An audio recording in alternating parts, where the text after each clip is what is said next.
आज के इस वीडियो में हम लोग टैली प्राइम में टीडीएस का एंट्री करना सीखेंगे। तो चलिए शुरू करते हैं। अभी आप स्क्रीन पे देख रहे हैं कि हमारा टैली का कंपनी क्रिएशन स्क्रीन ओपन होकर है। तो यहाँ पे हम अभी एक कंपनी बना लेते हैं, TDS1। एंटर प्रेस करते हुए यहाँ पे बिहार लिए और बाद बाकी सब ठीक है, कंट्रोल A कर देते हैं। तो कंपनी बन रहा है।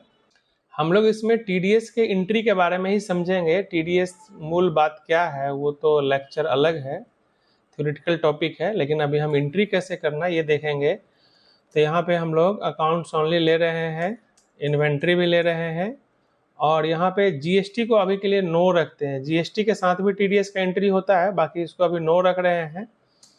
और यहाँ पे आ रहे हैं हम लोग, यहाँ पे हम लोगों को इसी लाइन को लेना है। टीडीएस वाला लाइन आप देख रहे हैं, इसको यस करेंगे। ठीक है, यहाँ पे 10 रजिस्ट्रेशन नंबर में कोई नंबर दे देंगे। 10 नंबर जो होता है उसमें 4 अल्फ़ाबेट होता है, 5 नंबर होता है, 1 अल्फ़ाबेट होता है। ठीक है, जैसा कि पैन में क्या होता था, 5 टेक्स्ट, 4 नंबर 1 टेक्स्ट। यहाँ पे 5 टेक्स्ट है, 4 टेक्स्ट नहीं है शुरू में। अब जो टीडीएस काट रहे हैं वो कंपनी या इंडिविजुअल, दोनों में से कोई भी हो सकते हैं। अभी के लिए हम इंडिविजुअल ही ले रहे हैं। ब्रांच डिवीजन हम पूर्णिया ले रहे हैं। पर्सन रिस्पॉन्सिबल के लिए आप अगर यस करेंगे तो उनका डिटेल देना पड़ेगा, जिनको ये रिस्पॉन्सिबिलिटी दिया गया है टीडीएस काटना और जमा करना, चालान वगैरह। तो मान लीजिए अभी हम कुछ नाम यहाँ दे देते हैं, पंकज कुमार। बाद बाकी चीज़ को कंट्रोल ए कर लेते हैं। नीचे जो ऑप्शंस है इसको आप अभी नो ही रखिए और इस स्क्रीन को कंट्रोल ए से सेव कर लीजिए। मेरा कंपनी और टीडीएस दोनों ऑन हो चुका है। अब सबसे पहले हमको लेजर बनाना पड़ेगा। तो लेजर में आके हम एक लेजर बनाते हैं रेंट का। तो रेंट का जो लेजर बनाते हैं ये मेरे लिए खर्च है, तो यहाँ पे हम इनडायरेक्ट एक्सपेंस देंगे। उसके बाद यहाँ पे कुछ नहीं रखना है, यहाँ इज टीडीएस एप्लीकेबल में आपको यस करना है, एप्लीकेबल करना है, तभी आप इसमें रेंट देते हुए टीडीएस काट सकेंगे। तो एप्लीकेबल कर दिए और यहाँ पे आपको नेचर ऑफ पेमेंट क्रिएट करना पड़ता है। पहले के टैली में क्या होता था, बनाया रहता था, लेकिन यहाँ पे आपको क्या करना पड़ेगा, बनाना पड़ेगा। तो अल्ट सी करके आप नेचर ऑफ पेमेंट बनाइए, इसका नाम रेंट ही लिख दीजिए। कोई भी नेचर ऑफ पेमेंट जो टैली में है उसका सेक्शन और पेमेंट कोड होता है। तो इसके लिए हम यहाँ पे कुछ लेके रखे थे, आपको एक बार के लिए दिखा देते हैं। ये देखिए,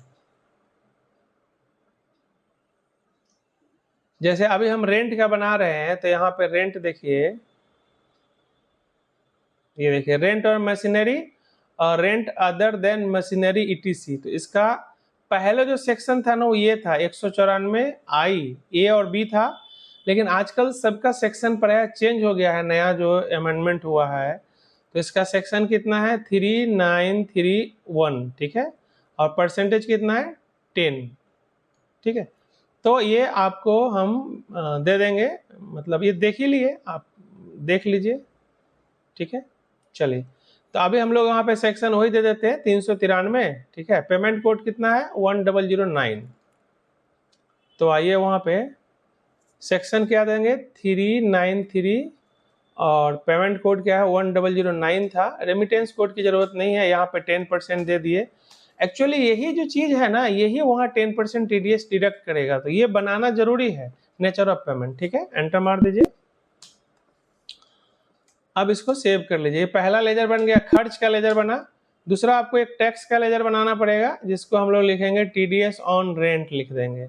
ये खर्च का लेजर है, टैक्स का लेजर है, TDS on rent.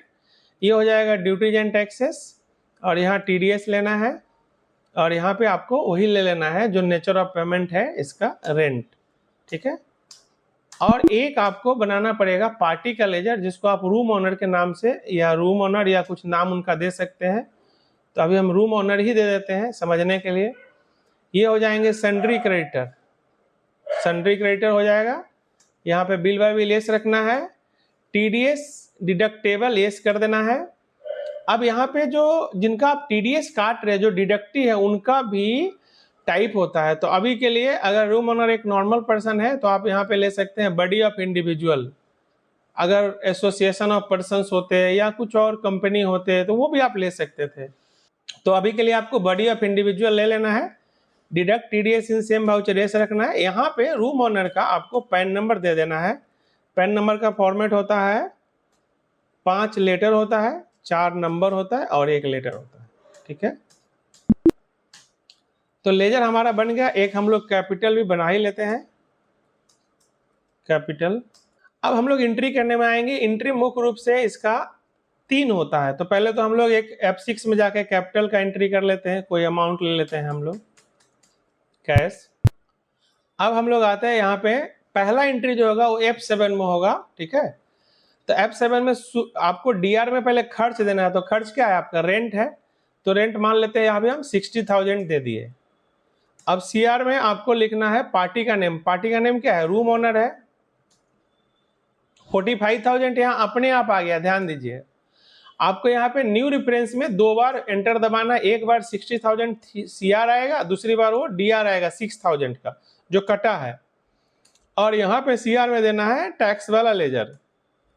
Main entry यही है, इसको समझ लीजिए। डीआर में रेंट, सीआर में रूम ऑनर और सीआर में टीडीएस और रेंट। यहाँ पे हो ये रहा है कि हम 60,000 रेंट पे करने वाले हैं, उसमें से 54,000 रूम ऑनर को जाना है और 6,000 टीडीएस में चला जाना है, ठीक है। ये वाला पहला एंट्री होता है, इसको सेव कर लीजिए।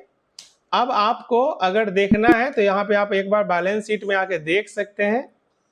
यहाँ पे देखिए आपके ऊपर कुछ लायबिलिटीज दिख रहा है 60,000 का, जिसमें से ड्यूटीज एंड टैक्सेस 6,000 है और 54,000 सन्ड्री क्रेडिटर है।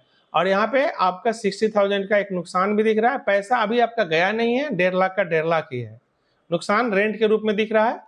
अब हम लोगों को बस पेमेंट कर देना है। तो पेमेंट वाउचर में जाइए, डीआर में आप ले लीजिए टीडीएस ऑन रेंट और यहाँ पे आप सीआर में कैश दे दीजिए। पहला पेमेंट हो गया टैक्स वाला। दूसरा पेमेंट आपको कर देना है रूम ओनर को 54,000, इसका भी एक बिल था और यहाँ कैश दे दीजिए। ये जो पहला एंट्री किया ना पेमेंट वाला, उसका एक और भी तरीका होता है, बाकी ऐसे भी आप कर सकते हैं। तो यही था बेसिक चीज। आपको 3 एंट्री करना था। पहला एंट्री करना था जिसमें आपने खर्च को डाला और उसमें टीडीएस कट के आया। दूसरा एंट्री में आप पार्टी या टैक्स का पेमेंट करेंगे। तीसरा एंट्री में आप जो बचा हुआ रहेगा उसका पेमेंट कर देंगे। बस इतना सा था। अब आप बैलेंस शीट में जाएंगे तो देखिए यहाँ पे आपका कोई लायबिलिटीज नहीं है, 60,000 का खर्च है और आपके हाथ में जो 1.5 लाख था उसमें से 60,000 रुपया चला गया। इसी तरह से आप और भी उदाहरण ले सकते हैं, इंश्योरेंस कमीशन का, प्रोफेशनल फीस का, कई सारा उदाहरण आप ले सकते हैं। तो आशा करते हैं कि ये एंट्री आप समझ गए होंगे। मिलते हैं फिर अगले वीडियो में। बहुत बहुत धन्यवाद।